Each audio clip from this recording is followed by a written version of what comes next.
اپنے مرحومین کے لیے اور خاص کر ان مومنین و مومنات کے لیے کہ جن کے لیے فاتحہ پڑھنے والا کوئی نہیں.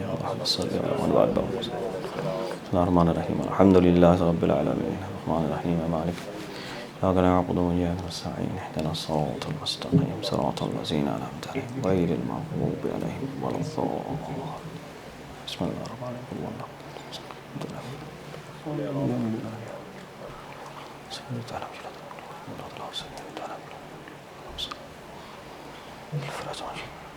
اور محمد وآل محمد صلوات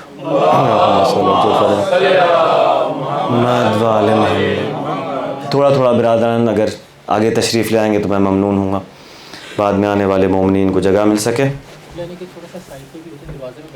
اچھا ہاں یہ بھی اچھا پوائنٹ ہے، تھوڑا سا دروازے سے دور جگہ بنا دیجیے گا تاکہ پیچھے جانے والوں کو راستہ مل سکے، بلاک نہ ہو. شکریہ بہت بہت. ایک دفعہ بلند آواز سے درود بھیج دیجیے گا محمد وآل محمد پر.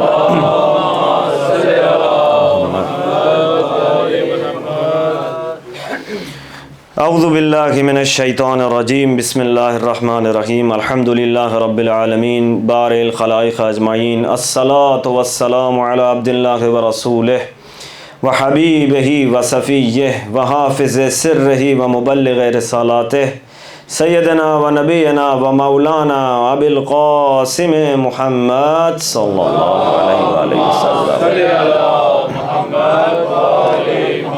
وآلہ الطیبین الطاہرین المعصومین سیما بقیت اللہ فی الارضین روحی و ارواح العالمین لتراب مقدم الفدا ولعن الدائم علی اعدائم اجمعین.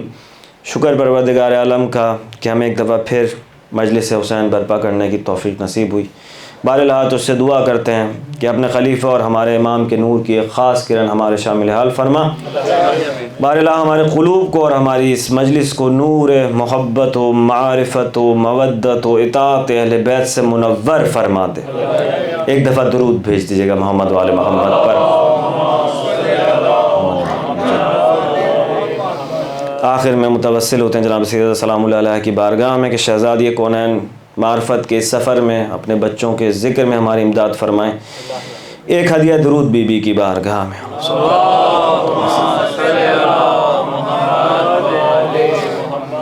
عزیزان گرامی، ہم نے انسان مودت اور کربلا کے عنوان سے چاند محرم کو جس گفتگو کا آغاز کیا تھا، آج 9 محرم کو اس کی 10ویں نشست ہے. سرنامہ کلام ہم نے سورہ شورا کی اس آیت کے ایک حصے کو قرار دیا تھا جس میں پروردگار نے فرمایا تھا قُلْ لَا أَسْأَلُكُمْ عَلَيْهِ أَجْرًا إِلَّا الْمَوَدَّةَ فِي الْقُرْبَى. کہہ دیجیے اے رسول کہ میں تم سے نہیں مانگتا اس رسالت کے عوض کوئی اور اجر مگر یہ کہ میرے قرابت داروں سے، میرے اہل بیت سے مودت رکھو. پھر قرآنی بنیادوں پر ہم نے جن آیات کو دیکھا ان سے ہم نے کچھ نتیجے اخذ کیے، جن میں سے ایک یہ تھا کہ یہ جو مودت فی القربہ پروردگار عالم نے طلب کیا ہے یہ ہمارے ہی اپنے لیے کیا ہے، اس میں ہمارا ہی فائدہ، اس میں اہل بیت کا کوئی فائدہ نہیں ہے. ٹھیک ہے. پھر ہم نے دیکھا کہ پروردگار عالم نے ایک اور مقام پر یہ ارشاد فرمایا کہ یہ جو اجر رسالت طلب کیا گیا ہے تم سے، یہ عالمین کے لیے ایک ذکر ہے. ٹھیک ہے. پھر ہم نے دیکھا کہ ایک اور مقام پر ارشاد فرمایا کہ پروردگار نے کہ یہ جو اجر رسالت طلب کیا گیا ہے یہ اللہ تک پہنچنے کا ایک راستہ ہے. اس کا خلاصہ یہ تھا کہ جو چاہے اللہ تک پہنچنے کا راستہ اختیار کر لے. تو اس سے نتیجہ ہم نے یہ لیا کہ مودت فی القربہ اللہ تک پہنچنے کا ایک راستہ ہے. اور پھر ہم نے یہ بھی دیکھا تھا کہ اگر کوئی اور راستہ اللہ تک پہنچنے کا ہوتا تو ضروری تھا اس کریم خدا کے لیے کہ اپنے بندوں کو اس راستے کی بھی رہنمائی فرمائے. اب جب اس نے رہنمائی نہیں فرمائی تو معلوم ہوا کہ بس یہ ایک ہی راستہ ہے جو اللہ تک لے کر جاتا ہے، باقی سارے راستے انسان کو اس کی منزل سے ڈیویٹ کرتے ہیں. ٹھیک، یہاں تک ہم آ گئے.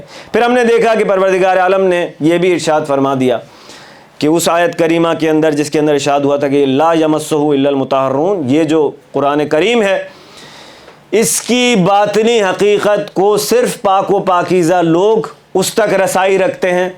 اور وہ پاک و پاکیزہ لوگ کون ہیں؟ تو اس کا جواب وہی آیت تطہیر کے اندر تھا کہ یہی اہل بیت ہیں کہ جن کے لیے پروردگار نے چاہا ہے کہ ان کو پاک و پاکیزہ رکھے. اور چاہت سے ہم نے جان لیا تھا کہ پروردگار جس چیز کے لیے چاہتا ہے اس کے لیے کہتا ہے کہ ہو جا اور وہ ہو جاتی. ٹھیک ہے, یہاں تک ہم آ گئے. تو معلوم ہوا تھا کہ اہل بیت کی جو طہارت ہے اور عصمت ہے وہ تکوینی ہے. ٹھیک ہے, ہم یہاں تک آ گئے. پھر ہم نے دیکھا کہ تکوینی کیا ہے اور تشریعی کیا ہے, اس میں ہم نے فرق ملاحظہ کیا تھا. ہم نے دیکھا تھا کہ ہر اس نظام کو پروردگار نے اس طرح قرار دیا ہے کہ تمام موجودات جو ہیں ان کی کچھ ضروریات ہیں, ان ضروریات کو پورا کرنے کے لیے اس نے وسیلے خلق کیے ہیں. اسی نظام کو وسیلوں پر یہ نظام پورا اس نے استوار کیا, کھڑا کیا. ٹھیک ہے, یہ سسٹم سارا جو ہے وہ وسیلوں کی بنیاد پر کھڑا ہوا. ہر ضرورت کو کسی نہ کسی وسیلے کے ذریعے وہ پورا کرتا ہے. تو جس طرح انسان کے بدن کو نمی کی ضرورت تھی, نمی کو پانی میں رکھا, اب انسان کو یہ چاہیے کہ اگر اس کو اپنی یہ ضرورت پوری کرنی ہے تو پانی تک آئے. اسی طرح انسان کو باطنی طہارت و پاکیزگی کی ضرورت ہے کہ جس سے سورہ شمس سے ہم نے مدد لی تھی, قد افلح من زکاہا. 11 مرتبہ پروردگار نے مختلف قسمیں اٹھانے کے بعد یہ کہا کہ وہ کامیاب ہو گیا جس نے اپنے آپ کو پاکیزہ کر لیا. تو یہ پاکیزگی کہیں تو قرار دینی تھی, تو پروردگار نے اہل بیت کی ذات میں اس پاکیزگی اور طہارت کو قرار دیا. اب انسان کے لیے یہ لازم ہے کہ اگر اس کو یہ ضرورت پوری کرنی ہے تو اہل بیت تک آئے. ٹھیک ہے, یہاں تک ہم آ گئے. پھر کل کی نشست میں ہم نے دیکھا اس آیہ کریمہ کو جس میں پروردگار نے ارشاد فرمایا تھا, قل ان کنتم تحبون اللہ فاتبعونی یحببکم اللہ. کیا بات ہو رہی تھی؟ فرمایا تھا کہ اب انسان کو دو طرفہ محبت چاہیے ہوتی ہے. یہ جو قلب پروردگار نے انسان کو عطا کیا ہے یہ محبوب بھی چاہتا ہے اور خود یہ چاہتا ہے کہ خود بھی کسی سے محبت کرے اور کوئی اس سے محبت کرے. تو حقیقی محبت جس کی طرف پروردگار نے دعوت دی وہ اہل بیت کی مودت و محبت ہے. اس کا نتیجہ کیا ہے؟ فرمایا کہ کہہ دیجئے اے رسول, قل ان کنتم تحبون اللہ, اگر تم اللہ سے محبت کرتے ہو فاتبعونی, میری اطاعت کرو. ٹھیک ہے نا, اور اطاعت کامل ہو نہیں سکتی جب تک محبت نہ ہو. انسان اللہ سے محبت کرنے کے لیے نکلا, اہل بیت کے در پہ آیا کیونکہ اللہ نے کہا ان سے محبت کرو.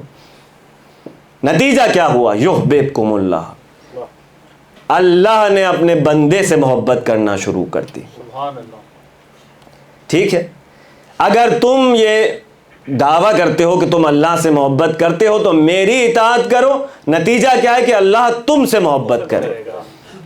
ٹھیک ہے نا, محب بننے چلے تھے, اہل بیت کی محبت نے محبوب بھی بنا دیا. ٹھیک ہے, یہاں تک تو ہم آ گئے تھے. اب پرابلم جو تھی جس کو ایڈریس کیا جا رہا تھا وہ یہ ہے کہ انسان کو اللہ نے مختلف ضروریات جو ہیں وہ عطا کی ہیں, اور اگر ان کو اس طریقے سے پورا نہ کیا جائے تو بدن میں بھی کچھ انسان کی کمیاں رہ جاتی ہیں اور اسی طرح روح میں بھی کمی رہ جاتی ہے. ایک چیز پروردگار نے انسان کو عطا کی ہے, وہ ہے قلب, جس کا تقاضا یہ ہے, جس کو ضرورت یہ ہے کہ وہ محبت کرے اور اس سے محبت کی جائے دو طرفہ. یہ ہم نے دیکھ لیا تھا کہ انسان کو جس محبوب کی محبت درکار ہے وہ کامل ہونا چاہیے, اور کمال بھی اس نوعیت کا کہ ایبسولوٹ پرفیکشن, کمال مطلق. ٹھیک ہے, پرابلم یہ تھی کہ وہ کمال مطلق صرف ذات خدا ہے. ذات خدا غیب الغیوب ہے, غیب مطلق ہے, ہڈن ہے, اس تک رسائی نہیں ہے, بس ظہور ہونا چاہیے. کہیں کوئی ظہور ہو جس کو دیکھے انسان اور پھر اللہ سے محبت کرے اس ظہور کے ذریعے سے. وہ ظہور پوائنٹ آف ریفرنس ہے. ٹھیک ہے, وہ ظہور پوائنٹ آف ریفرنس کیسا ہونا چاہیے؟ ہم نے دیکھا تھا کہ آپ کی اپنی جنس سے ہونا چاہیے ورنہ آپ اس سے ریلیٹ نہیں کر سکتے. ایک طرف آپ کو اس میں اپنا عکس نظر آنا چاہیے, دوسری طرف سے وہ محبوب کا جلوہ کامل اس کے اندر ہونا چاہیے. ٹھیک ہے نا. اب پروردگار نے اپنے کمالات کو اپنے اسماء کے ذریعے سے انٹروڈیوس کرا. یہ بہت آسان کر کے اس کا جو خلاصہ کیا کہا بھائی؟ کہا کہ بھائی میرے اسماء ہیں, میں علیم ہوں, خبیر ہوں, حی ہوں, شافی ہوں. ٹھیک ہے نا, ہر اسم میں ایک کمال ہے, ایک کمال کی نمائش ہے. تو وہ جو محبوب ہے اس کے اندر جو محبوب کامل ہے اس کا جو جلوہ گری ہے اس کے اندر یہ سارے اسماء تمہیں دکھائی دینے چاہیے. کیوں؟ فرمایا تھا یہ سارا کام شروع کیوں ہوا تھا؟ یہ سارا نظام خلقت ہے، یہ ہے کیوں؟ کنت کنزا مخفیہ، میں چھپا ہوا خزانہ تھا، میں نے چاہا کہ پہچانا جاؤ۔ اب جو خزانہ چھپا ہوا تھا وہ کمالات تھے چھپے ہوئے، اب اگر پہچانا جانا چاہیے تو کمالات کا ظہور ہونا چاہیے جن کی مدد سے اس کو پہچانا جائے۔ پہنچ رہے ہیں نا عزیزان؟ آئینے کی مثال دی تھی، وہ آئینہ ایسا ہونا چاہیے کہ اس میں کمالات کا جلوہ دکھائی دے، اور آئینے کا کمال یہ ہے کہ اپنے آپ کو درمیان میں نہ لائے اور میسج کنوے کرے۔ میسج کنوے کرنے مراد عکس دکھائے، ٹھیک ہے نا؟ اور آئینہ کامل ترین کب ہوگا؟ جب آئینہ کامل ترین تسلیم ہوگا اپنے رب کے سامنے۔ سمجھ گئے نا؟ وہ جو موجود پروردگار کے سامنے تسلیم کل ہے، جو مٹا چکا اپنے آپ کو اس کی بندگی میں، بس وہی ہے حقدار کہ اس کو کہا جائے وما ينطق عن الهوى، اپنی مرضی سے کچھ نہیں کہتا، جو کچھ کہتا ہے وہ وہی ہے۔ یہ اپنی ذات کو مٹا چکا، اسی لیے تو اس کو وہ آئینہ قرار دیا جہاں میں جلوہ گری کرتا ہوں۔ وہ وجود یا وہ موجود کہ جس کے اندر اپنی انانیت اور میں اور انا کے بت رکھے ہوں، وہاں جلوہ گری کی گنجائش کہاں؟ ٹھیک ہے نا؟ ابلیس کی مثال ہے کہ کہہ رہا تھا مجھے اس سے بنایا، اس کو اس سے بنایا، ٹھیک ہے؟ تو نظر اپنے آپ پہ تھی، میں اس قدر تھی اپنے اندر کہ نہیں جو ہے وہ اہل ہو پایا اس مقام کا، ٹھیک ہے نا؟ اب پروردگار عالم کے لیے جلوہ لازمی ہے تاکہ وہ پہچانا جائے جو اس نے اپنے لیے قرار دیا ہے، ٹھیک ہے نا؟ اس کا ہدف یہ ہے کہ وہ پہچانا جانا چاہتا ہے، ٹھیک؟ پہچانا جانے کے لیے لازمی ہے کہ کمالات کی جلوہ گری کرے۔ بھائی جس حد تک چاہتا ہے کہ پہچانا جاؤں اس حد تک کمالات کی جلوہ گری کریں، ٹھیک ہے نا؟ جس حد تک بھی چاہتا ہے، یہاں تک تو ہم آ گئے۔ ایک دفعہ صلوات بھیجیے مولانا۔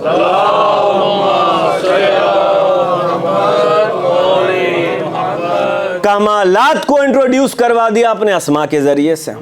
آج بس اسی آیت سے انشاءاللہ اس سلسلہ گفتگو کی شاید یہ آخری آیت ہو جس سے ہم استفادہ کریں گے۔ فرمایا وَلِلَّهِ أَسْمَاءُ الْحُسْنَى فَادْعُوهُ بِهَا، اللہ کے لیے اسماء حسنہ ہیں، پس ان اسماء کے ذریعے سے اس کو پکارو، ٹھیک ہے؟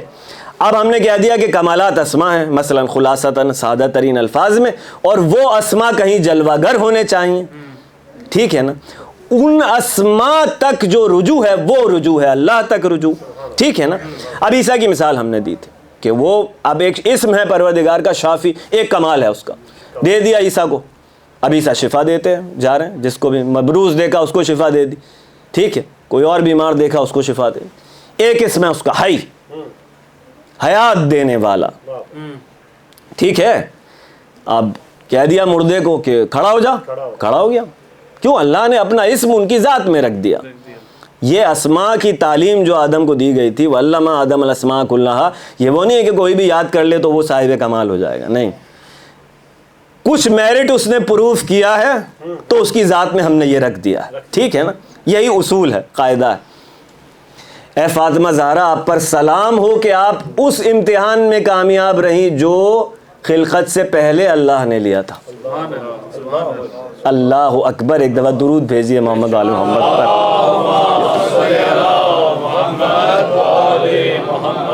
تو اسماء الہی کا جلوہ کامل ہی اصل میں وہ محبوب کامل ہے جس کی مودت کی جو ہے وہ دعوت دی جا رہی ہے۔ چھوٹا سا واقعہ، اب ہم نے کل دیکھا تھا کہ سرکار باب حوائج، اچھا یہ بھی عجیب ہے کہ جو جتنا متصل ہوتا جائے گا، یہ بھی اس مودت کا ایک معجزہ ہے، جو ان صاحب کمال ہستیوں سے جتنا متصل ہوتا جائے گا وہ خود اتنا صاحب کمال ہوتا جائے گا۔ ہم کہہ رہے تھے نا کہ باب حوائج کا لقب عباس ابن علی نے کمایا ہے، آسان نہیں ہے۔ کس طرح کمایا ہے؟ وہ جو سرکار نے فرمایا تھا فَاتَّبِعُونِی، اگر اللہ سے محبت ہے میری اطاعت کرو، ایسی اطاعت کی ہے، ایسی اطاعت کی ہے کہ اب وہ اسماء کا جو معاملہ ہے کمالات داخل ہو رہے ہیں نا اس میں۔ ہم کہہ رہے تھے جوان کو شفا ہو گئی، اتنے ہزاروں واقع ہیں، اب وہ تو اور بھی آگے جاتا ہے، لیکن اب ظاہر ہے کہ معاملے خطرناک ہو جاتے ہیں بغیر مقدمات، ٹھیک ہے نا؟ جوان کو شفا ہو گئی زری سے، کتنے ہی کیس دیکھ لیے ہم، بے اولاد کو اولاد ہو گئی. ٹھیک ہے نا، یہ کیا ہے؟ ہر کمال کے پیچھے ایک اسم ہے. کس نے دیا یہ اسم؟ عباس ابن علی کو. ٹھیک ہے، یہ انعام ہے اس اطاعت محض کا. اور جو گر ہے ان ہستیوں کا وہ یہ ہے کہ بغیر کسی چاہت کے اطاعت ہوتی ہے تو وہ خالص اطاعت ہوتی، پھر یہ دامن بھر دیتے ہیں. ٹھیک ہے نا، یہ اصول تھا. تو بہرحال یہ ہستیاں تو یہ ہستیاں ہیں. ہمارے آپ کے زمانوں میں مثالیں موجود ہیں کہ کس طرح مودت فی القربہ کمالات منتقل کرتی ہے، ٹرانسفر کرتی ہے اپنے محبین تک، چاہنے والوں تک یہ کمالات کیسے منتقل ہو. اور یہی ہماری حقانیت کی دلیلوں میں سے ایک دلیل. ٹھیک ہے نا. اب علامہ امینی صاحب الغدیر، جنہوں نے حدیث غدیر کے راویوں کو جمع کیا ہے، تو 110 سے زیادہ تو انہوں نے صرف اصحاب جمع کیے ہیں کہ جن سے حدیث غدیر نقل ہوئی ہے. انٹلیکچوئل کام ہے اور بڑا پروٹوکول ہے ان کا.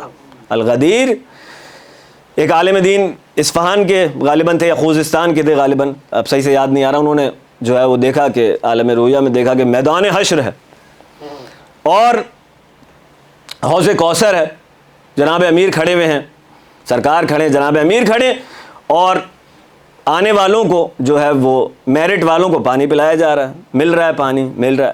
تو آقا کہتے ہیں کہ میں بھی اس لائن میں تھا، میں بھی، میرا نمبر آیا، آقا نے مجھے بھی پانی پیش کر دیا. پھر میں نے دیکھا علامہ امینی آ رہے ہیں، تو بڑھ کے جناب امیر نے گلے لگایا ان کو. Extra ordinary protocol. تو میں نے کہا مولا ہم بھی چاہنے والے تھے، خواب میں یہ ہو رہا کہ اتنا پروٹوکول. تو کہنے لگے الغدیر الغدیر ایک، اور جتنی انہوں نے جستجو کی ہے اس کتاب کے جمع کرنے میں کہ کہاں سے ایک سراغ ملتا تھا کہ ایک روایت کسی کتاب میں، قلمی نسخے ہوا کرتے تھے، جو زحمتیں اور کس طرح پھر کتابیں ان تک پہنچائی گئی ہیں، وہ ایک معجزات کی داستان ہے. بہرحال میں یہ کہہ رہا تھا کہ کمالات کا انتقال کیسے ہے. یہ جو مودت فی القربہ ہے، اس کو ہم شاید اتنا سیریس نہیں لیتے، مسلسل کہہ رہا ہوں کہ کیونکہ ہمیں پلیٹ میں رکھا ہوا ملا ہے عشق اہل بیت. جو باہر والا ہوتا ہے اس کو پتا ہوتا ہے کہ یہ کیا ہے. ٹھیک ہے نا.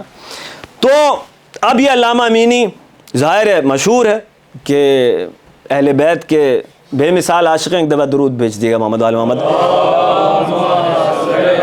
بزرگان تھوڑا سا راستے سے وہ کہہ رہے تھے ہٹ جائیے تاکہ بعد میں آنے والے جو ان کو راستہ ملتا رہے. دروازے سے تھوڑا دور ہو جائے. ایک دفعہ دور ہم جل فرج. جزاک اللہ یا رسول اللہ ماشاء اللہ. جزاک اللہ. سے درخواست ہے کہ تھوڑا تھوڑا آگے آ جائے، آگے بہت جگہ ہے تاکہ آنے والوں کو پیچھے جگہ مل سکے. ٹھیک ہے، ایک دفعہ پھر درود بھیج دیے گا اور آگے آ جائے. ایک دفعہ آگے شاباش شاباش. اللہم صلی علی ماشاء. جزاک اللہ جزاک اللہ ماشاء اللہ. جزاک اللہ. جیتے رہیں آپ، خوشحال رہیں. ابرار بھائی کی صحت و سلامتی کے لیے بلند تر صلوات. اللہم صلی علی محمد وعلی محمد وعجل فرجہم. تو عزیزان گرامی، علامہ امینی شہرت ہے ان کی، چرچے ہیں، ظاہر ہے کہ یہ عاشق جناب امیر ہیں. تو ایک مرتبہ ایک عراقی وزیر نے، ہمارے مسلک کا نہیں تھا وہ، اس کا خط آیا آقا کے پاس. اس خط میں لکھا ہوا تھا کہ آقا صاحب میرا بچہ جو ہے وہ بستر مرگ پہ ہے، کیسی مرض میں مبتلا ہوا ہے کہ ڈیتھ اس کی اب یقینی ہے. ڈاکٹروں نے جواب دے دیا ہے، آخری سانسیں ہیں اس کی. تو کیا آپ کے علی میری کچھ مدد کر سکتے ہیں؟ آقا امینی نے خط کا جواب لکھا. جواب میں لکھا کہ اللہ نے علی بن ابی طالب کے صدقے تیرے بیٹے کو شفا دی اور بھیج دی. خط لکھنے کے بعد زری میں گئے جناب امیر کی اور کہنے لگے مولا زبان دے دیے، بندے کی لاج رکھی.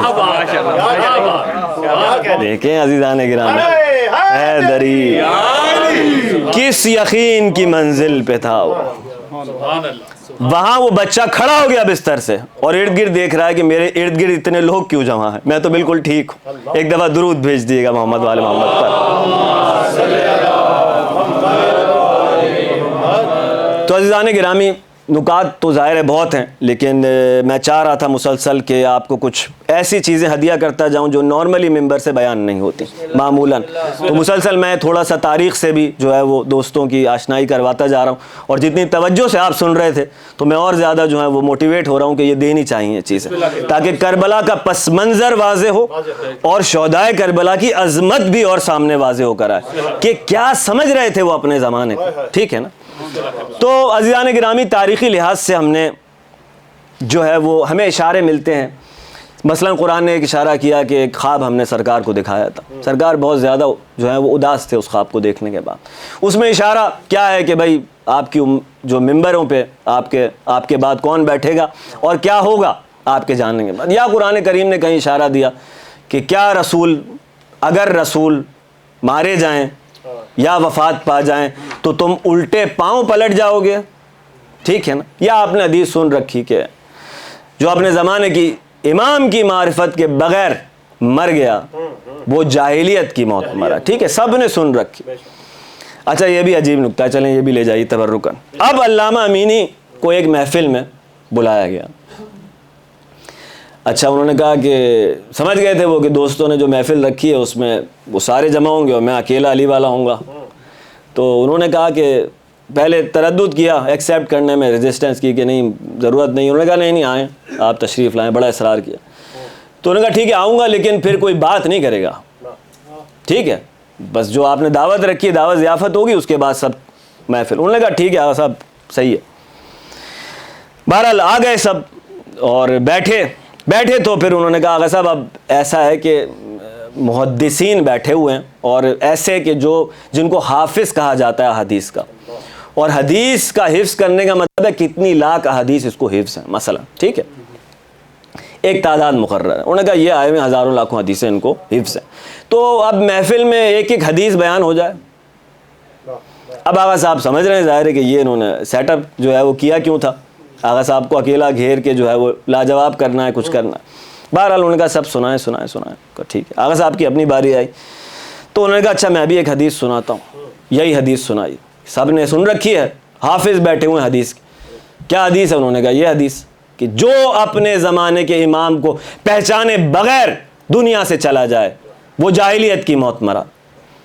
سب نے عہد لیا سب سے، آپ سب نے سن رکھی ہے؟ انہوں نے کہا ہاں سن رکھی ہے. اس کے بعد انہوں نے کہا اب ایک سوال ہے، فاطمہ زہرا نے اپنے زمانے کے امام کو پہچانا یا نہیں پہچانا؟ جن سے سوال کیا تھا نا وہ سمجھتے تھے سوال کیا ہے. اگر پہچانا تھا تو وہ امام کون تھا؟ ٹھیک ہے نا؟ اور اگر نہیں پہچانا تھا نعوذ باللہ تو آپ کہہ نہیں سکتے وہ سیدتی نساء العالمین ہے. ٹھیک ہے نا؟ اور اگر اس کو امام سمجھتی تھی جس کو آپ سمجھ رہے ہیں تو اس کی بیعت کیوں نہیں کی؟ تو جواب میں ایک سناٹا تھا عزیزان گرامی. ایک ایک کر کے وہ حافظان حدیث جو ہے وہ محفل سے سرکنا شروع ہوئے اور آخر میں علامہ امینی اکیلے رہ گئے. تو یہ تھے علامہ امینی، کوہ ولایت. ایک دفعہ درود بھیجیے محمد والے محمد پر جل فرج. تو اب جو سوال تھا وہ یہ تھا کہ یہ جاہلیت ہے کیا جس کے بارے میں اتنا ذکر ہے؟ ٹھیک ہے نا؟ یہ جاہلیت کی موت مرا یا واپس پلٹ جاؤ گے، پلٹو گے کدھر؟ تو یہ جاہلیت وہی ٹرائبل سسٹم ہے، قبائلی نظام ہے جس کی ہم گفتگو کر رہے تھے 2 دن سے، کہ بنی ہاشم اور بنی امیہ دونوں کا اپنا اپنا ایک رول تھا مکے میں سرکار کے آنے سے پہلے. ٹھیک ہے، کیونکہ قبائلی نظام میں جو ہے وہ ہر ٹرائب کا اپنے کچھ جو ہے وہ معاشرے میں کنٹریبیوشن ہوتا ہے، اس کی کچھ طاقت ہوتی ہے، کچھ اس طرح کا رول ہوتا ہے. ٹھیک ہے، اور کعبے کے حوالے سے جو بنیادی خلاصہ ہے رف ٹرانسلیشن وہ یہ ہے کہ انٹرنل مینجمنٹ بنی ہاشم کے پاس، ایکسٹرنل ساری جو سیاستیں ہیں اور اس کی وارفیئر ہے، یہ ہے وہ امور سارے ان کے پاس تھے.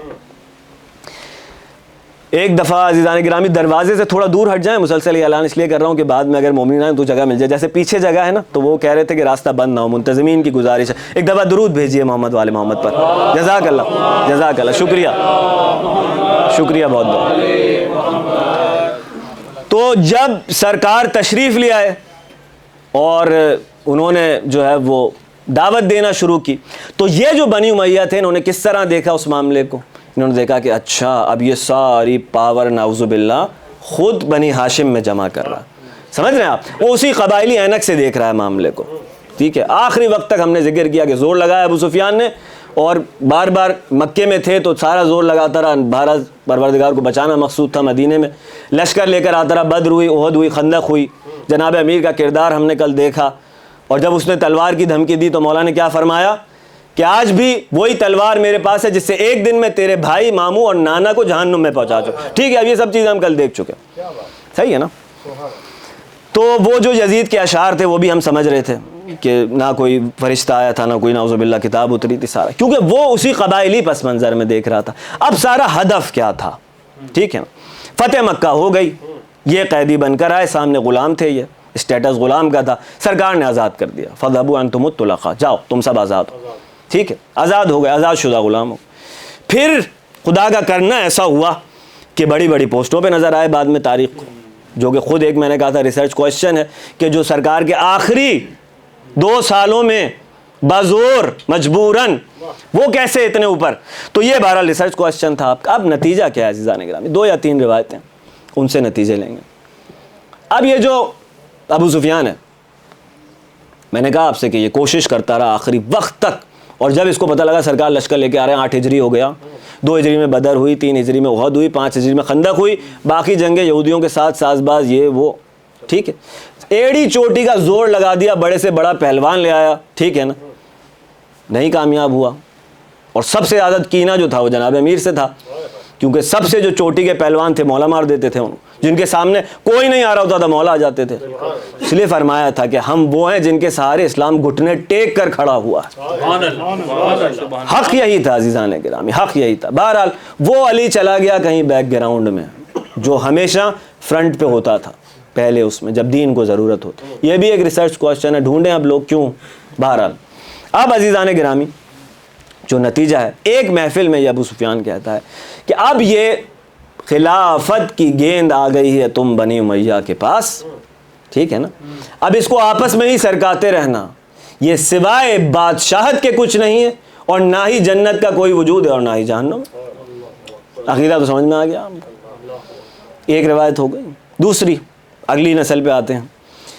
ایک شخص ہے مغیرہ، انتہائی دوستدار ہے بنو امیہ کا، پرستار ہے اس کا دشمن علی کا، اور کہتا ہے یہ کیا شخص ہے، یہ کیا اس کا دماغ چلتا ہے، یعنی ٹھیک ہے. ایک دن سخت غصے میں گھر آتا ہے اپنے، اس کے بیٹے سے روایت ہے. اس کا بیٹا کہتا ہے کہ میں نے دیکھا کہ بابا جو ہے آج کچھ بات ہوئی ہے، خاموش بھی اور غصے کے بھی آثار نظر آ رہے ہیں. بہرحال موقع دیکھتا رہا.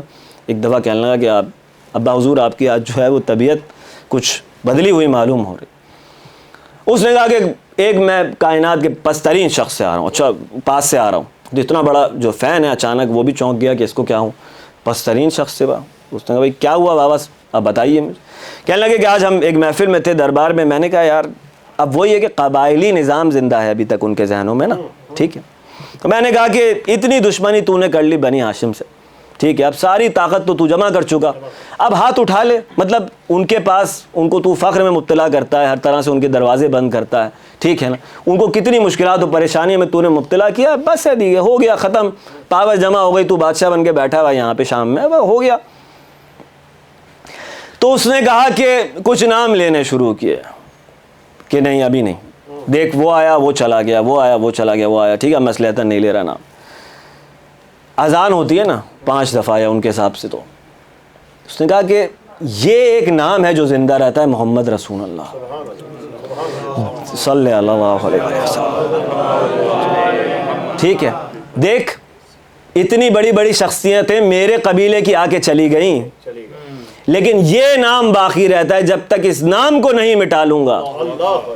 کیا کہنے کے عزیزان گرامی، اب دین کا جو فارمولا ہے وہ تیسری پشت، دوسری پشت تھی، تیسری پشت آپ کے سامنے دربار میں شراب میں پی کے کیا نہ جو ہے وہ کر رہا، ٹھیک ہے نا، اشعار سنا رہا آپ کے سامنے، اپنا عقیدہ بیان کر رہا کہ آج میرے اجداد زندہ ہوتے تو مجھے داد دیتے کہ یزید تیرے ہاتھ شل نہ ہو. بی بی نے فوراً کیا کہا، جس دن اپنا انجام دیکھے گا اس دن خود کہے گا کہ کاش میرے ہاتھ مفلوج ہوتے، شل ہو گئے ہوتے، میں یہ نہ کرتا. بہرحال اپنا عقیدہ بیان کر رہا ہے. آج میں نے اجداد کا بدلہ لیا، کن اجداد کا بدلہ لیا؟ جو مارے گئے کفر و اسلام کی جنگوں میں، کفر کی طرف سے لڑتے ہوئے. اپنا عقیدہ بیان کر دیا، تینوں پشتیں آپ کے سامنے ہیں. اب معاملہ کیا ہے؟ پروردگار وہاں کہہ رہا ہے کہ آج میں نے تمہارے دین کو کامل کیا. آیت غدیر خلاصہ ٹھیک ہے نا, الیوم اکملت لکم دینکم, تمہارا دین آج میں نے کامل کر دیا, ساری باتیں ہو گئیں. کفار آج تمہارے دین سے مایوس ہو گئے. یہ جو کفار کی طرف اشارہ تھا نا, بزرگان کہتے ہیں کہ جو مایوس ہو گئے, اسی کے اندر یہ رکھا ہوا ہے کنایا کہ اب جو تمہیں خطرہ ہے وہ اندر سے ہے. اب جو تمہیں خطرہ ہے باہر کی تھریٹ کا خاتمہ ہو گیا, ٹھیک ہے نا, اب جتنا بھی خطرہ ہے وہ تمہیں اندر سے ہے, ٹھیک ہے نا. اب انہوں نے جو سارا منصوبہ بنایا وہ یہ ہے کہ ایک ایسا دین جس میں مائنس اہل بیت ہو, مائنس بنی ہاشم ہو, جس میں بنو امیہ کی سپریمیسی ہو. عجیب و غریب فارمولہ ہے یہ. نماز ہوگی, قرآن ہوگا, مسجد ہوگی, شان و شوکت ہوگی, لیکن بنی ہاشم نہیں ہوں گے, علی نہیں ہوگا, حسن نہیں ہوگا, حسین نہیں ہوگا. اور یہ سارا جو برات علی جو بیان ہوتی تھی ممبروں سے, اس کی ریزن کیا تھی کہ نکالو ان کو دین کے اندر سے. شامیوں کے نزدیک اب جو دین کا تصور ہے, کیونکہ وہ نیولی کنورٹڈ تھے سارے, ہم نے ذکر کیا نا, اور یہی شروع سے بیٹھا ہوا تھا, پہلے گورنر بن کے, پھر 40 ہجری سے تو کامل پاور اس کے ہاتھ میں آ گئی, 20 سال جو ہیں وہ مکمل کنٹرول اور پاور کے. تو کہتا تھا کہ میں نے ایک نسل کو علی کی دشمنی پہ جوان کیا. اور شام کا یہ حال تھا کہ جب جناب امیر کو مسجد میں ضربت لگی تو شامی کہہ رہے تھے کہ علی کا مسجد میں کیا کام. یہ ہے وہ برین واشنگ پروپیگنڈا, وہ میڈیا کیمپین. اب اسلام یہاں کھڑا ہے کہ ایک امیر المومنین ہے جو شراب بھی پیتا ہے, ٹھیک ہے نا, بندر سے بھی کھیلتا ہے, ساری خصلتیں اس میں منافقین اور کفار والی ہیں. ایک دستگاہ ہے جو میں ڈسکس کر چکا پہلے کہ 3 رخ کی اس کی سیاست تھی, ٹھیک ہے نا. ایک طرف محدثین بیٹھے ہیں, ابو فلانا صاحب ہیں, جن کا کام یہ ہے کہ حدیثیں جیسی جناب امیر کی شان میں بیان ہوئی ہیں ملتی جلتی جو ہے وہ کریٹ کریں. ایک طرف شعرا اور ادیب اور لٹریچر کا معاملہ تھا, اختل نصرانی ہے جو کرسچن ہے بظاہر, لیکن اس کیمپین کو وہ چلا رہا ہے.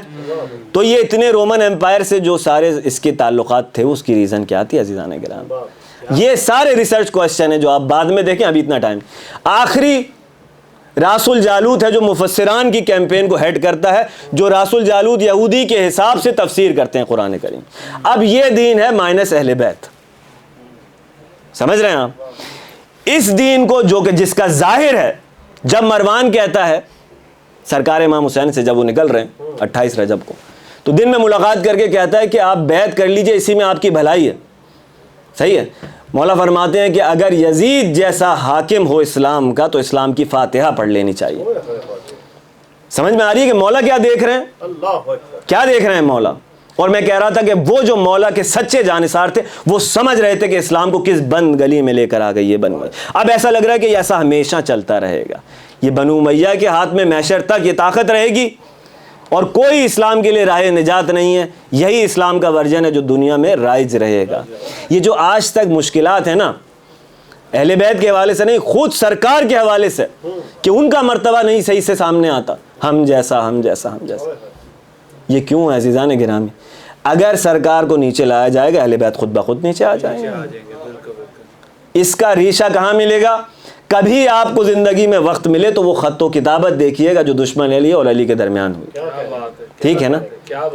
آپ کبھی دیکھیے گا جا کے, پھر ہمیں پتہ لگے گا کہ ہم نے اس کو سمجھنے میں ابھی بہت کوتاہی کی, ابھی ہم بہت دور ہیں اس کی شخصیت سے, ٹھیک ہے نا, کہ وہ کیا چیز تھا, واقعاً کیا شے تھا وہ. بہرحال اب مولا یہ کہہ رہے ہیں کہ اب اسلام میں اتنا ہی باقی بچا ہے جتنا اگر برتن کو الٹ دیا جائے تو اس کی تہہ میں لگا رہ جاتا ہے. یعنی کیا؟ یعنی کچھ نہیں بچا, ختم. جو دین میرے نانا لے کر آئے تھے وہ ختم ہو گیا. اسی لیے فرمایا تھا حسین منی و انا من الحسین,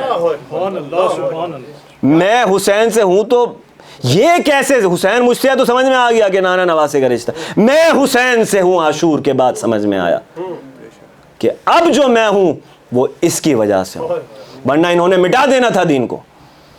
اب مولا حسین کے پاس کیا فارمولا ہے عزیزان گرامی؟ اس ساری جو بند گلی میں اسلام کو لے کر آ گیا, وہ اس سے نجات کے لیے امام کی حکمت عملی کیا ہے. دیکھیں, ہم ہمیشہ ایک رخ سے دیکھتے ہیں کہ اس نے بیعت کا تقاضا کیا, اس نے امام کو نعوذ باللہ یعنی اس طرح کے شہادت کو مسلط کیا, امام پہ قتل کرنا چاہتا تھا امام کے خون, ٹھیک ہے وہ, لیکن امام بہرحال امام ہے, وہ پہلو بھی تو ہم دیکھیں کہ اس ساری کہانی میں جو پروردگار کہتا ہے واللہ خیر الماکرین، تم پوشیدہ سازشیں کرو گے تو ہم اس سے زیادہ بڑی پوشیدہ منصوبہ بندی رکھ سکتے ہیں، ٹھیک ہے نا، واللہ خیر الماکرین۔ تو اس میں اللہ کا بحیثیت امام، وہ جس کے پوری تکوین، عالم تکوین میں کائنات اس کے قبضے میں ہے، وہ اللہ کا خلیفہ ہے، اس کا کیا رنگ ہے ساری کہانی؟ تو انتہائی خلاصے کے طور پہ سب سے پہلا کیا، یا بیعت کرو یا سر لے لو، ٹھیک ہے۔ شہادت ایک وہ ہے جو تو چاہتا ہے کہ مجھے قتل کرنا، ٹھیک، ایک شہادت وہ ہے جو میں اختیار کروں گا۔ فرق کیا ہے دونوں میں؟ جہاں حسین ملے شہید کر دو، نہیں، گلی کوچے میں شہید نہیں ہوں گا ورنہ پتہ نہیں چلے گا وجہ شہادت کیا۔ نکلے مکہ کے لیے، شہادت کو میں اپنی خود ڈیزائن کروں گا۔ شہید تو نے کرنا چاہے، شہادت میں مسئلہ نہیں ہے، ڈیزائن میرا ہوگا، حکمت عملی میری ہوگی۔ مکہ جاؤں گا جہاں دنیا بھر سے زائر آتے ہیں، پوری دنیا کو بتاؤں گا کہ میں یزید کی بیعت نہیں کروں گا۔ وجہ شہادت بھی دنیا کو معلوم ہونی چاہیے، ورنہ شہادت اپنا رنگ نہیں دے سکتی۔ آج پوری دنیا کو یہ معلوم ہے کہ حسین شہید اس وجہ سے ہوئے کیونکہ یزید سے بیعت سے انکار کیا تھا۔ 1000 رنگ دے سکتا تھا وہ گلی کوچے میں امام کو شہید کر کے، 1000 رنگ۔ آج دیکھیں آپ اتھارٹیز کیسے مس گائیڈ کرتی ہیں۔ جب ایک انسیڈنٹ ہوتا ہے، نہیں یہ تو موبائل اسنیچنگ تھی، بھائی شیعہ ہونے کی وجہ سے شہید ہوا ہے وہ، ٹھیک ہے نا۔ امام نے اتنا مستحکم پلان کیا ہے اس شہادت کو، جو رنگ ہے امام کا، جو اختیار نظر آتا ہے اس کے اندر، وہ یہ ہے۔ ایک ایک کو بڑے بڑے ٹرائب سے ملاقات کر رہے ہیں، ان کو خط لکھ رہے ہیں، پوری کیمپین پوری دنیا کو بتا رہے ہیں کہ میں بیعت نہیں کروں گا، اس وجہ سے شہید کیا جاؤں گا، وجہ شہادت کلیئر ہو جائے۔ یہ جہاں جہاں سے گزر رہے ہیں اس سب جگہ پہ جو ہے وہ کیمپین چل رہی ہے کہ حسین ابن علی نکل چکے مدینے سے، حسین ابن علی نے بیعت سے انکار کر دیا۔ حسین کہتے ہیں کہ مجھ جیسا یزید جیسے کی بیعت نہیں کر سکتا۔ حسین کہتے ہیں اگر یزید جیسا حاکم ہو تو اسلام کی فاتحہ پڑھ لینی چاہیے۔ پورا جو اپنا نقطۂ نظر ہے وہ ایسے واضح کر رہے ہیں اس فضا میں کہ جس میں ایک انسان کو یہ ہمت نہیں تھی کہ حسین ابن علی سے آگے فقہ کے مسئلے پوچھ لیا کرے۔ ایسی گھٹن تھی بنو امیہ کی، ایسے جاسوسوں کی نظریں ہوا کرتی تھی، ٹھیک ہے عزیزان گرامی، ایسے منتشر کیا ہے اپنے پیغام۔ آخر کیا ہے؟ 8 ذی الحجہ کو جب حج اپنی پیک پر ہے، چھوڑ کر جا رہے ہیں حج، پوری دنیا کو متوجہ کر رہے ہیں کہ نواسہ رسول اگر حج چھوڑ کر جا رہا ہے تو تم خانہ کعبہ میں کیا کر رہے ہو؟ کیا کہنے کے بعد کیا کہنے؟ اللہ اکبر۔ اپنے عقیدوں کی تحقیق کرو کہ جب نواسہ رسول، کیونکہ دین مائنس اہل بیت تمہارا عقیدہ ہو چکا ہے اب تک، سمجھ رہے ہیں نا آپ عزیزان گرامی، وہ جس نے عقیدہ غدیر سے لیا ہے وہ کبھی بھی خانہ کعبہ میں نہیں رکے گا کہ اگر جیسے رسول مولا تھے ویسے اب حسین مولا ہے۔ اگر یہ حج چھوڑ کر جا رہا تو میں حج میں کیا کروں؟ اور وہی ہم کہتے ہیں عباس بن علی جیسی ہستیوں کی کوالٹی تھی عزیزان گرامی، ہم سنتے سنتے کبھی درک نہیں کر پاتے کیونکہ بچپن سے سن رہے ہیں فضائل، نا وہ جو حسین میں دیکھ رہا تھا وہ کیا تھا؟ فتبعونی، وہ حسین میں دیکھ رہا تھا کہ اس کی اطاعت بحث کرنی ہے تب عبد بنوں گا۔ اور پھر مولا نے سلام کیا، السلام علیکم ابن امیر المومنین، السلام علیکم ایھا العبد الصالح، اے صالح عبد آپ پر سلام، جس کو معصوم کہے اے عبد صالح آپ پر سلام۔ کیا بات، کیا کہنے؟ صحیح ہے نا، اس کو معصوم کہے نفسی لک الفدا یا عباس، میری جان تم پر فدا ہو جائے میرے عباس۔ کیا مقام ہے؟ مولا حج چھوڑ کے جائیں گے، چلیں مولا آپ کے ساتھ، سوال نہیں ہے، اطاعت محض ہے۔ اب آ گیا کربلا کا روز، آ گیا، شہید ہو گئے مولا، سب ہو گیا بات، ٹھیک ہے نا، فتح کا جشن منا رہا ہے وہ، اب صرف تجزیہ تحلیل کی نیت سے ہی ابھی میں پڑھ رہا ہوں، فتح کا جشن منا رہا ہے۔ شہزادی نے خطبہ دیا، درباریوں نے رونا شروع کیا۔ جب رونا شروع کیا ہے اس کے دربار میں لوگوں نے اور لان تان شروع کیا، وہ کھڑا ہو گیا جو نصرانی تھا، کون؟ میں داؤد کی اولاد سے ہوں، کتنی میرے اور پشتوں کے درمیان فاصلہ ہے داؤد کے اور میرے درمیان، میں جہاں سے گزرتا ہوں میرے قدموں کی خاک آج بھی لوگ تبرک کے طور پہ اٹھاتے ہیں، تو نے اپنی نبی کے نواسے کو قتل کر دیا۔ اب جب یہ اعتراضات آنے شروع ہے نا چاروں طرف سے، وہ ابو برزہ اسلمی جو نبی کا صحابی موجود ہے کہہ رہا ہے یزید دندان کی بے ادبی نہ کر، میں نے اپنی آنکھوں سے دیکھا ہے ان دانتوں کے بوسے لیا کرتے تھے۔ اب جب لوگوں نے رونا شروع کیا ہے نا، اس وقت اس کو پتا چلا کہ حسین ابن علی کی منصوبہ بندی کیا تھی، اور وہ منصوبہ بندی یہ تھی کہ مظلومیت کی انتہا اختیار کر کے بنی امیہ کے چہرے سے نقاب کھینچ لے گا۔ اب پتا چلا کہ علی اصغر میدان میں کیوں آیا تھا، یہ جو مولا فرماتے تھے نا لوگوں سے اشارتاً کہ پروردگار چاہتا ہے کہ ہمیں خون میں غلطاں دیکھے. اچھا تو آپ جا رہے ہیں تو نبی زادیوں کیوں لے جا رہے ہیں؟ پروردگار چاہتا ہے کہ ان کو اسیر دیکھے. کیوں چاہتا ہے؟ اس شہادت جو مظلومیت کے ساتھ ہونی ہے اور اس اسیری کے بغیر بنو امیہ کے منہ سے نقاب نہیں اتاری جا سکتی. یہ مظلومیت آج بھی جو لے کر آ رہی ہے نا لوگوں کو باہر سے اندر، جو ڈھونڈ رہے ہیں کہ ٹوٹی کمر کہاں، یہ حسین ابن علی کا معجزہ ہے کربلا کا کہ کہیں یزید کی کیلکولیشن میں نہیں تھا. فتح کا جشن کیوں منا رہا ہوتا؟ ورنہ فتح کا جشن منا رہا تھا میں کامیاب ہوا ہوں. یہ زینب سلام اللہ نے جب خطبہ سنایا ہے بی بی نے میری، تب اس کو پتا چلا کہ حسین نے میرے ساتھ کیا کیا. سمجھ میں آ رہا کہ اس دفعہ پہلے ولایت آتی تھی علی کی شکل میں، اس پہلوان کو توڑ دیا، اس کا سر کاٹ دیا، ایسے کاٹا کہ 2 ٹکڑے ہو گئے، برابر برابر نکل گئے، کہیں خیبر اکھاڑ لیا. اس بار ولایت نے مظلومیت کے ذریعے ظہور کیا. کیسے بتاتے مولا جانے والوں کو؟ جب نکل رہے تھے مدینے سے تو کہہ رہے ہیں بچوں کو کیوں لے کے جا رہے ہیں؟ مولا کیسے بتائیں گے؟ تمہارا آئی کیو ابھی اتنا بڑا نہیں. حقیقت یہ ہے کہ سکینہ کے تماچوں کے بغیر کربلا ادھوری رہ جاتی. جس طرح دین میرا لہو مانگ رہا ہے، اسی طرح ان اسیروں کو قربانیاں دینی پڑیں گی تاکہ بنو امیہ پوری طرح بے نقاب ہو جائے. بریر حمدانی سے آپ سیکھیں کہ کس طرح آئے مولا سے کہنے لگے مولا یہ عمر سعد کو مجھے اجازت دیں کہ میں نصیحت کر لوں. تو مولا نے کہا جاؤ بریر. اب شہداء کا ذکر تو بہرحال کیا، اور بریر حمدانی گئے، اس سے ملاقات کی، سلام کیے بغیر بات شروع کی تو غصے میں آ گیا. کہنے لگا پسر سعد کہ کیا میں مسلمان نہیں ہوں؟ بریر نے کہا اگر تو مسلمان ہوتا تو نواسہ رسول کے خون سے اپنے ہاتھ رنگنے کے لیے تیار ہوتا. یزید کی فضیلت یہ ہے کہ وہ مسلمان تھا. اللہ اکبر، شرم آنی چاہیے تمہیں. یہ کیسا مسلمان ہے جو اپنے جس نبی کا کلمہ پڑھ رہا ہے، اور خالی وہی نہیں جو اس قتل میں انوالو تھے. یہ کیسا اسلام ہو سکتا ہے؟ شرم آنی چاہیے تم. حسین ابن علی نے نقاب کھینچ دی بنی امیہ کے چہرے سے اور امت مسلمہ کے اتحاد کے لیے ایک نیا موقع فراہم کیا. دیکھو شاید سقیفہ تمہارے لیے مشکل تھا سمجھنا، غدیر تمہارے لیے مشکل تھی، کربلا تو آسان ہے. اب تو آ جاؤ اہل بیت تک، اب تو آ جاؤ اہل بیت تک. یہی تمہاری بقا اور نجات کا واحد راستہ ہے. جو اہل بیت سے دور ہو گیا وہ جہنم میں جائے گا 100%، کوئی شک نہیں. ٹھیک ہے نا عزیزان گرامی؟ اب 9 محرم ہو گئی. باتیں تو بہرحال مجھے بہت کرنا تھی لیکن گفتگو کہیں اور چلی گئی. امید ہے کہ یہ میسج ڈیلیور ہو گیا. اب 9 محرم کا روز تھا. آج 9 محرم کے روز شمر جو ہے وہ 4000 کے لشکر کے ساتھ کربلا میں آیا. ٹھیک ہے نا؟ اپنے ساتھ پسر سعد کا خط لے کر آیا اور وہ خط اس نے لا کر پسر سعد کو دیا جس میں یہ لکھا ہوا تھا کہ حسین سے جتنی جلدی ہو سکے یا تو بیعت کا مطالبہ کر یا کہو کہ پھر اب جنگ ہوگی.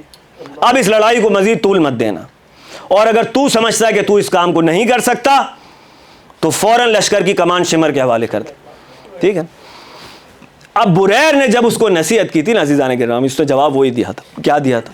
اس نے کہا جب بریر نے کہا کہ اگر تو واقعی مسلمان ہوتا تو یہ نواسہ رسول کے قتل سے اپنے ہاتھ رنگ رہا ہوتا اس طرح سے. تو اس نے کہا بریر میں جانتا ہوں کہ جو اس قتل میں شامل ہوگا اس کا ٹھکانہ جہنم ہے، مگر میں کیا کروں کہ رہ کی حکومت نہیں چھوڑ سکتا. اللہ اکبر، دین کو انہوں نے مذاق بنا لیا. بریر کے ساتھ یہ کہہ رہا ہے، وہاں لشکر کے سامنے کیا کہہ رہا ہے؟ تمہیں جنت کی بشارت ہو اے لشکر والوں، ہاں حسین سے جنگ شروع کرو.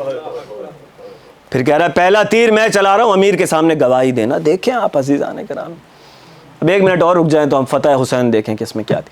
اب راوی کہتا ہے کہ حلال بن نافع جو یزید کے لشکر کا رپورٹر ہے کہتا ہے میں دیکھ رہا ہوں جیسے جیسے جنگ جو ہے وہ آگے بڑھ رہی ہے، حسین کی شہادت کا وقت نزدیک آ رہا ہے، حسین کا چہرہ روشن تر ہوتا جا رہا ہے، درخشاں تر ہوتا جا رہا ہے.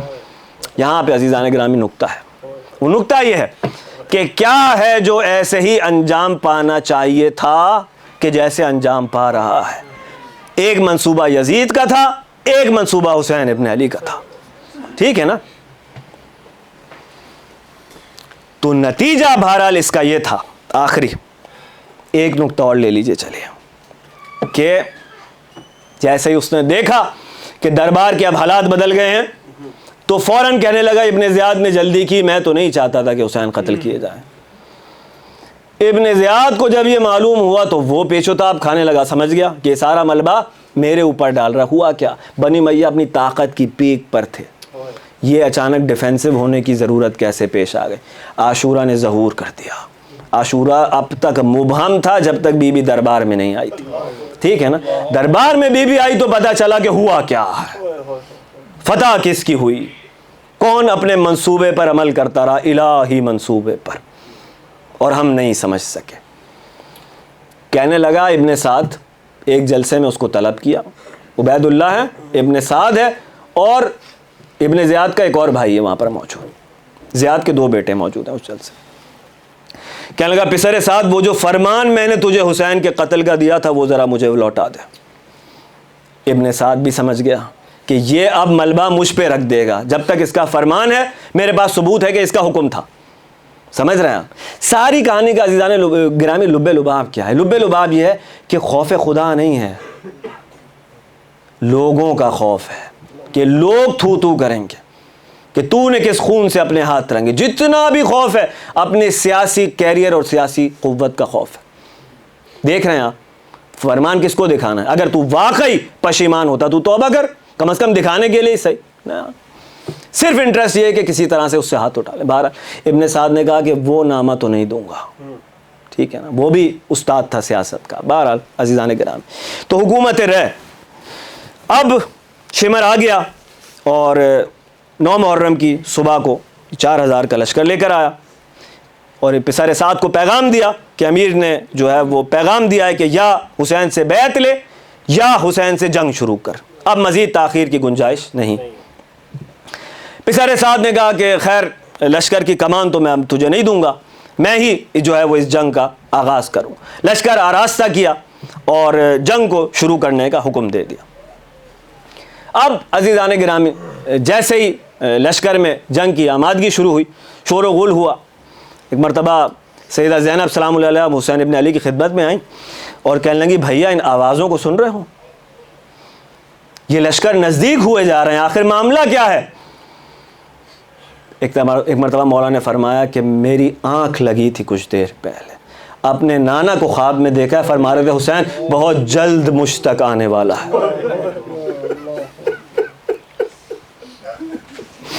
ایک مرتبہ عباس کو طلب کیا، بھیا عباس، اور یہ وہ مقام تھا کہ مولا نے فرمایا نفسی لکل فدا، میری جان تجھ پہ فدا ہو ہے عباس، ذرا جا کر ان سے معلوم تو کر کہ کیا چاہتے ہیں.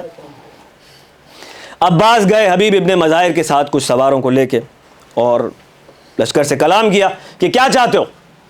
انہوں نے کہا کہ بس اب یا بیعت کرو یا جنگ ہوگی. تو انہوں نے کہا اچھا صبر کرو، میں مولا کو تمہارا پیغام سنا کر آؤں. آئے مولا کی خدمت میں، کہا مولا وہ اس طرح سے کہہ رہے ہیں یا بیعت ہے یا جنگ ہے. مولا نے فرمایا بہرحال ان سے کہو کہ ہمیں 1 روز کی مہلت چاہیے، پروردگار جانتا ہے کہ میں اس سے راز و نیاز کرنے کو کس حد تک دوست رکھتا ہوں. اللہ اکبر، اللہ اکبر. بہرحال مولا عباس نے لشکر تک پیغام پہنچایا اور 1 دن کی مہلت جو ہے وہ حسین ابن علی کو دی گئی. اس مہلت کے دینے کے ساتھ ہی حسین ابن علی کا اب مکمل محاصرہ چاروں طرف سے لشکر نے کر لیا اور یزیدیوں کو یہ یقین ہو گیا کہ اب حسین تک کسی قسم کی کوئی امداد نہیں پہنچ سکتی. چاروں طرف سے حسین جو ہے وہ لشکر اعداء میں ہے. شب عاشور عزیزان گرامی آ گئی اور پھر وہ وقت بھی آیا جب حسین ابن علی نے اپنے اصحاب کو جمع کیا خیموں میں، اور خیموں میں سب کو جمع کرنے کے بعد کہا کہ یہ لوگ میرے خون کے پیاسے ہیں، ٹھیک ہے، اگر مجھے چھوڑ کر چلے جاؤ گے تو انہیں تم سے کوئی کام نہیں ہے. اب میں نے اپنی بیعت آپ کی گردنوں سے اٹھا لی، جو بھی جانا چاہتا ہے وہ چلا جائے.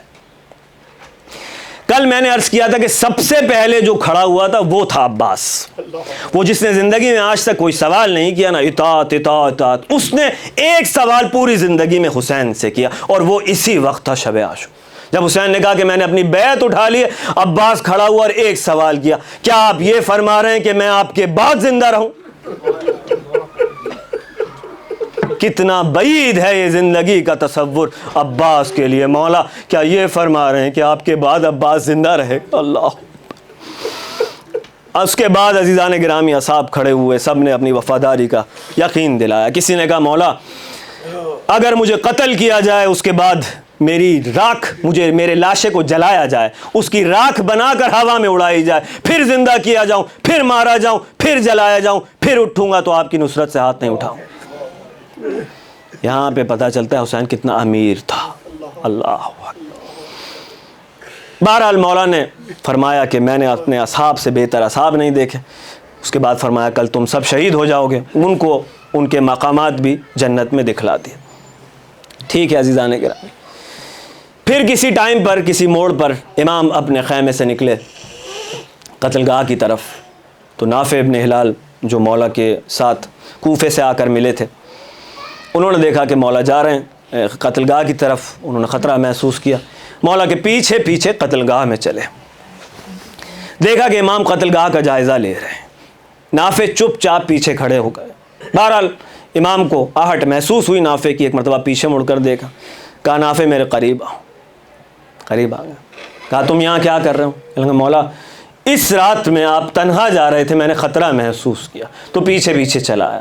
پھر ایک مرتبہ مولا نے سامنے نگاہ کی. کہا کہ نافع سامنے دیکھو، کیا تم دوست نہیں رکھتے کہ رات کے اس اندھیرے میں ان سامنے پہاڑیوں کے درمیان چھپ کے اپنی جان بچا لو؟ نافع نے اپنے آپ کو امام کے قدموں پہ گرا لیا اور کہنے لگے مولا میرے رب نے مجھ پر احسان کیا ہے کہ میں آپ کی رکاب میں شہادت کا موقع پا رہا ہوں. مجھے اس سعادت سے محروم نہ کیجئے مولا. پس عزیزان گرامی نافع کے ساتھ حسین ابن علی واپس آئے اور زینب کبریٰ کے خیمے میں چلے گئے. نافع باہر کھڑے ہیں. اب بھائی بہن میں گفتگو ہو رہی ہے اور میں کہہ رہا تھا کہ وہ جو شریکت الحسین ہے نا، وہ خالی بھائی بہن کے رشتے کی وجہ سے کربلا میں نہیں آئی، وہ شریک تھی حسین کے مشن میں. ٹھیک ہے نا؟ اسی لیے یہ میٹنگز ہوا کرتی تھی کہ پروجیکٹ کو اس نے ٹیک اوور کرنا تھا حسین کے. ایک مرتبہ نافع کے کان میں زینب کی آواز آئی. فرما رہی تھی بھیا آپ نے اپنے اصحاب کو آزما لیا ہے، کہیں ایسا تو نہیں کہ جب گھمسان کا رن پڑے گا تو یہ آپ کو چھوڑ کر چلے جائیں. حسین نے جواب دیا کہ اے میری بہن، میں نے ان میں سے ایک ایک کو آزما لیا ہے. یہ موت سے ایسے مانوس ہیں جیسے بچہ سینہ مادر سے مانوس. اللہ اکبر. نافع بی بی کی گفتگو سن کر دوڑا اور اس نے حبیب ابن مظاہر اور اصحاب کے پاس جا کے ملاقات کی اور حبیب کو یہ پیغام دیا کہ ادھر اسلحہ تیز کر رہے ہو، علی کی بیٹی کو تمہاری وفاداری پر اعتبار نہیں ہے. اللہ اکبر. عزیزان کرام، بس حبیب نے سارے اصحاب کو جمع کیا اور اس کے بعد بنی ہاشم سے کہا یہ ہمارا اور بی بی کا معاملہ ہے، آپ پیچھے ہٹ جائیں، ہم کلام کریں گے. آئے خیمے کے باہر سارے اصحاب عزیزان گرامی، اور پھر جمع ہونے کے بعد حبیب نے خطاب کیا علی کی بیٹی سے اور عجیب جملہ کہا. فرمایا کہ اے علی کی بیٹی، اگر ہمارے امام کا حکم نہ ہوتا تو ابھی کے ابھی ہم اس جنگ کو شروع کر دیتے. اب یہ تلواریں جو ہم نے نیام سے نکال لی ہیں، جب تک آپ کے دشمنوں کا سر نہیں اڑائیں گی یہ نیام میں واپس نہیں جائیں گی. اللہ اکبر. بی بی نے دعا دی حبیب کو اور امام نے دعا دی. اس کے بعد یہ رات گزرتی رہی. اب رسم تو یہ ہے کہ اس شہزادے کا ذکر کیا جائے جس کو آپ علی اکبر کے نام سے جانتے ہیں. بس دو جملے عزیزان گرامی اس شہزادے کے حوالے سے. مورخین لکھتے ہیں کہ حسین ابن علی جب اپنی نانا کی یاد میں بہت زیادہ رویا کرتے تھے ان کی قبر پہ جا کر، تو ایک روز انہوں نے اپنے نانا کو خواب میں دیکھا تھا. ٹھیک، اور اس میں سرکار نے فرمایا تھا حسین اتنا نہ رویا کرو، میں جلد آنے والا ہوں. اللہ اکبر. بس حسین کے گھر یہ شہزادہ دنیا میں تشریف لایا ہے. ٹھیک ہے، اس بچے کی محبت کا عالم آپ کو امام کے اس قول سے ہونا چاہیے کہ جس میں مولا نے فرمایا تھا کہ جب ہم رسول کی زیارت کے مشتاق ہوتے تھے تو ہم علی اکبر کی زیارت کیا کرتے تھے. اللہ اکبر. بچہ گہوارے میں ہوا کرتا تھا. ام لیلہ کا ایک قصہ جس میں وہ بیان کرتی ہیں کہ رات کی تاریکی میں نے دیکھا کہ ایک سایہ ہے جو اس بچے کے جھولے پر ہے. تو میں نے پکار کر کہا رات کی تاریکی میں کہ کون ہے؟ تو جواب ملا کہ ام لیلہ میں ہوں حسین. تو ایک مرتبہ میں نے کہا مولا آپ اس رات کے اس پہر اس وقت تو جواب میں فرمایا کہ ام لیلہ میں کیا کروں، اس بچے کی محبت مجھے سونے نہیں دیتی۔ اللہ اکبر عزیزان گرامی، بس نہ جانے کس طرح سے حسین نے جب وہ جوان آیا ہے تو اس کو جنگ کرنے کی اجازت دی، جنگ کرتا رہا، جب بھیجا ہے تو یہ کہہ کے بھیجا ہے بارہا گوار ہے نا، اس کو بھیج رہا ہوں جو صورت میں بھی اور سیرت میں بھی تیرے رسول کے مشابہ ہے۔ اللہ اکبر۔ شہزادہ جنگ کرتا رہا۔ علامہ طالب جوہری کہتے تھے جنگ روک کر ایک مرتبہ درمیان میں حسین کے پاس آئے اور کہنے لگے بابا میں نے کیسی جنگ کی؟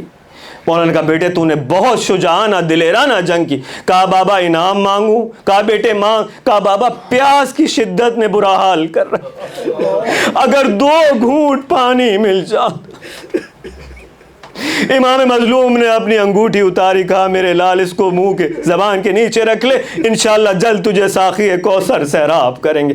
پس عزیزان گرامی نہیں معلوم کہ حسین پر کیا گزری جب اس جوان نے کہا کہ بابا میرا آخری سلام، ارے یہ میرے نانا ہیں جو میرے سرہانے کھڑے ہوئے ہیں، یہ میرے جد ہیں علی ابن ابی طالب جو میرے ساتھ کھڑے، سیدہ فاطمہ زہرا آئی ہوئی ہیں۔ عزیزان گرامی نہیں معلوم کہ حسین نے کس طرح سے اپنے کڑیل جوان کا لاشا اٹھایا۔ مورخین نے لکھا ہے کہ ادھر لاش خیموں میں آئی، وہ زینب جو محمد کے لاش پہ باہر نہیں آئی تھی، ایک مرتبہ خیمے کا در کھلا، زینب نے اپنے آپ کو لاشے پر گرا لیا۔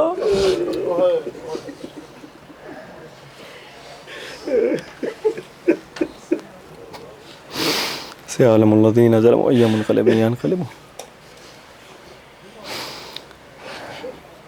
بار الہ ہماری اس عبادت کو اپنی بارگاہ میں قبول فرما۔ حاضرین محفل کی بانیان محفل کی تمام شرعی حاجات کو پورا فرما۔ آغا صاحب تشریف لا چکے ہیں، ان سے گزارش ہے کہ زیب منبر ہوں، ایک سورہ فاتحہ اس دوران پڑھ لیجئے آپ لوگ۔